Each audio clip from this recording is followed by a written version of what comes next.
अस्सलाम वालेकुम व्यूअर्स, कैसे हैं आप? उम्मीद है कि आप खैरियत से होंगे। आज का हमारा टॉपिक है connectors in English grammar.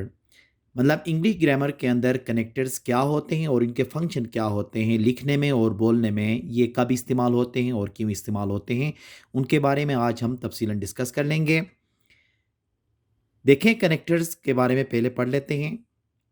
English connectors are little words and phrases that help you connect sentences and even paragraphs. अब कनेक्टर्स वो होते हैं जो फ्रेजेस या सेंटेंस या पैराग्राफ्स हों उनको आपस में क्या करते हैं, वो मिलाते हैं। They are use both in conversation and in writing. With the help of connectors your essays automatically become more logical and structured. अब ये क्या करते हैं, ये कन्वर्सेशन में भी इस्तेमाल होते हैं, ये रिटन उसमें भी राइटिंग में इस्तेमाल होते हैं। ये एसेज को क्या करते हैं, ऑटोमेटिकली बहुत ज़्यादा लॉजिकल और स्ट्रक्चर बना लेते हैं क्योंकि वो जुमलों को आपस में, फ्रेज को आपस में कनेक्ट कर लेते हैं। One sentence automatically leads to the next. As a result, your writing and speech become clearer and easier to understand. इसी कनेक्टर की वजह से क्या होते हैं, एक सेंटेंस दूसरे सेंटेंस की तरफ क्या होता है, वो लीड करता है और जिसके रिजल्ट में ये होता है कि हमारी जो स्पीच होती है या जो पैराग्राफ होता है वो समझने में बहुत आसानी होती है उसकी, और वो क्लियर हो जाता है। या इसकी मिसाल इस तरह से दिए, देखें, इन अदर वर्ड्स, मतलब दूसरे अल्फाज में हम ये कह सकते हैं, if your sentence were the beads of the necklace then connectors would be the thread that hold them together. अब यहाँ पे ये कह रहा है कि इसकी मिसाल ऐसी है कि हमारे जो सेंटेंसेस हैं वो क्या हैं, मतलब दाने हैं, जो नेकलेस के दाने हैं, और कनेक्टर्स धागे का मानी रखते हैं जो कि सबको पिरो के एक दूसरे के साथ क्या करते हैं, जमा कर लेते हैं। तो इसका समरी ये है कि कनेक्टर्स हमेशा क्या कर लेते हैं, सेंटेंसेस को आपस में जोड़ने के लिए इस्तेमाल होते हैं। तो इनमें से जो ज़्यादा इस्तेमाल होने वाले जो कनेक्टर्स हैं उनके बारे में हम पढ़ लेते हैं। देखें, सम फ्रीक्वेंट यूज्ड इंग्लिश कनेक्टर्स कौन कौन से हैं। सबसे पहले आता बट। उर्दू में इसको हम क्या कहते हैं, लेकिन। अब ये कब इस्तेमाल होता है, देखें, but is use to join two ideas that are opposite. दो आइडियाज हों लेकिन वो क्या हों, अपोजिट हों। जैसे कि देखें, I asked him but he did not reply. इसका मतलब क्या हुआ, मैंने उससे पूछा था लेकिन उसने जवाब नहीं दिया। बट के बाद हमेशा क्या होता है, पहले जो सेंटेंस है उसका नेगेशन हमने करना होता है। तो बट हमेशा दो अपोजिट आइडियाज़ के लिए इस्तेमाल होता है। इसी तरह बिकॉज, देखें, क्योंकि। अब because is use to show reason. Because का जो इस्तेमाल होगा वो किसके लिए होगा, रीज़न के लिए, वजह बयान करने के लिए इस्तेमाल होता है। जैसे कि देखें, he could not walk because he was ill. वो चल ना सका क्योंकि वो बीमार था। अब देखें ना, चल क्यों नहीं सका, उसका रीज़न बताने के लिए क्या इस्तेमाल हुआ, बिकॉज। मतलब बट दो अपोजिट ख्यालात के लिए इस्तेमाल होगा और बिकॉज क्या होगा, वजह बयान करने के लिए। ये दोनों क्या कर रहे हैं, देखें ना, सेंटेंसेस को आपस में कनेक्ट कर रहे हैं। ऑल दो इस्तेमाल होता अगरचे। अब ये भी कनेक्टर है, देखें, although is use to show two opposite statements.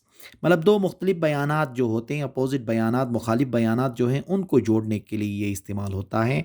जैसे कि देखें, although he speaks seldom he says meaningful words. अगरचे वो शाज़ व नादिर ही बोलता है लेकिन वो मानी खेज अल्फाज कहता है। अब देखें ना, बोलता तो कम है लेकिन जब भी बोलता है वो अच्छा बोलता है, अच्छे अल्फाज इस्तेमाल करता है। तो ये आल दो क्या है, देखें ना, दो अपोजिट स्टेटमेंट्स हैं। बोलता कम है और जब बोलता है तो क्या है, अच्छे अल्फाज इस्तेमाल करता है। तो ये कनेक्ट करता है दो अपोजिट स्टेटमेंट्स को। बिसाइड इस्तेमाल होता है के अलावा, ये भी कनेक्टर है, देखें। Beside mean in addition to, also, it is preposition. ये प्रीपोजिशन है और ये कनेक्टर भी कहलाता है और ऐसे जुमलों के लिए इस्तेमाल होता है जिसमें के अलावा, मतलब एक काम करते हो उसके साथ साथ एक और भी मज़ीद कोई चीज़ कर लेते हैं, तो वो जो उसके अलावा कहते हैं उसके लिए इस्तेमाल होता है। जैसे कि देखें, he speaks three languages beside Urdu. वो उर्दू के अलावा 3 ज़बानें बोलता है। देखें उर्दू तो बोलता ही बोलता है, उसके साथ-साथ 3 और भी ज़बानें बोलता है। तो बिसाइड इस्तेमाल होगा किस चीज़ के लिए? कोई साथ या अलावा, एक काम के अलावा जितने भी चीज़ें होती हैं उनके लिए इस्तेमाल होता है। ये के अलावा कहने के लिए ये भी कनेक्टर है। वेयर इज़ ये भी कनेक्टर है। ये जबकि के लिए इस्तेमाल होता है।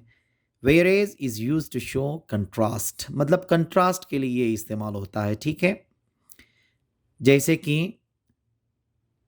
Ahmad is good at writing whereas Maria is good at speaking. Ahmad लिखने में अच्छा है जबकि मारिया बोलने में अच्छी हैं। तो यहाँ क्या हो रहा है? दोनों में कंट्रास्ट हो रहा है। ठीक है, कंट्रास्ट को हम क्या कह सकेंगे कि मतलब मुकाबला भी कह सकते हैं या अपोजिट के सेंस में होता है। जैसे कि वाइट का कंट्रास्ट क्या है? ब्लैक है।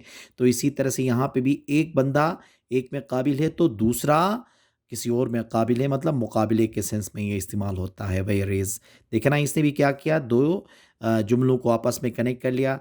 Ahmad is good at writing, हालांकि एक सेंटेंस से दरमियान में भी है वेयर इज आके, Maria is good at speaking. Therefore इसलिए ये भी कनेक्टर है। देखें, therefore is use to show the result effect of an action. Therefore किसी रिजल्ट को शो करने के लिए होता है, या कोई इफेक्ट जब होता है, मतलब एक्शन होने के बाद जो इफेक्ट होता है या रिजल्ट जो मिलता है, तो उसको बयान करने के लिए ये इस्तेमाल करते हैं देयरफॉर का। जैसे कि देखें, he is very busy now it is therefore he is not coming here. वो आजकल बहुत ज़्यादा मसरूफ़ है। ठीक है, वो आजकल बहुत मसरूफ़ है इसलिए वो यहाँ नहीं आ रहा है। अब यहाँ नहीं आने की वजह क्या है? देखें, बहुत मसरूफ़ है। ठीक है, अब बहुत मसरूफ़ होने की वजह से रिज़ल्ट क्या निकल रहा है? वो यहाँ नहीं आ रहा है, तो ये रिज़ल्ट के लिए इस्तेमाल होता है देयरफॉर। प्रोवाइडेड दैट, प्रोवाइडेड के बाद डेट भी इस्तेमाल कर सकते हैं और डेट के बगैर भी प्रोवाइडेड इस्तेमाल हो सकता है। ठीक है, ये बेशर्त के लिए इस्तेमाल होता है। प्रोवाइडेड मीन्स इफ़ और ओनली इफ़, बेशर्त के कहने के लिए या शर्त ये है कहने के लिए ये इस्तेमाल होता है। जैसे कि देखें, they can listen to music provided that they disturb nobody. अब यहाँ पे भी शर्त रखा हुआ देखें, जैसे कि वो मौसीकी सुन सकते हैं बशर्ते कि वो किसी को परेशान न करें। किस शर्त की बुनियाद पे उनको मौसीकी सुनना है? वो किसी और को परेशान न कर सकें या न करें, तब वो सुन सकते हैं। तो प्रोवाइडेड का जो इस्तेमाल होता है वो किस चीज़ के लिए इस्तेमाल होता है? बशर्ते कि या शर्त ये है कहने के लिए इस्तेमाल होता है। ये भी दो जुमलों को क्या करता है? कनेक्ट करता है। देखें ना, they can listen to music ये भी एक जुमला है, दे डिस्टर्ब नोबडी भी एक जुमला है, दरमियान में प्रोवाइडेड डेट बेशर्तिकी के लिए आ गया। इवन इफ ये चाहे के लिए भी होता है और यहाँ तक कि अगर कहने के सेंस में होता है। जैसे कि देखें, even if tells us that there is a certain condition that does not matter, मतलब कुछ ऐसे कंडीशन करते हैं जो कोई मायने नहीं रखते हैं। कहते हैं ना, चाहे जो भी हो जाए, कहते हैं मतलब चाहे जो भी हो जाए, इसका मतलब है वो कंडीशंस जो हैं वो कोई ख़ास मायने नहीं रखते हैं।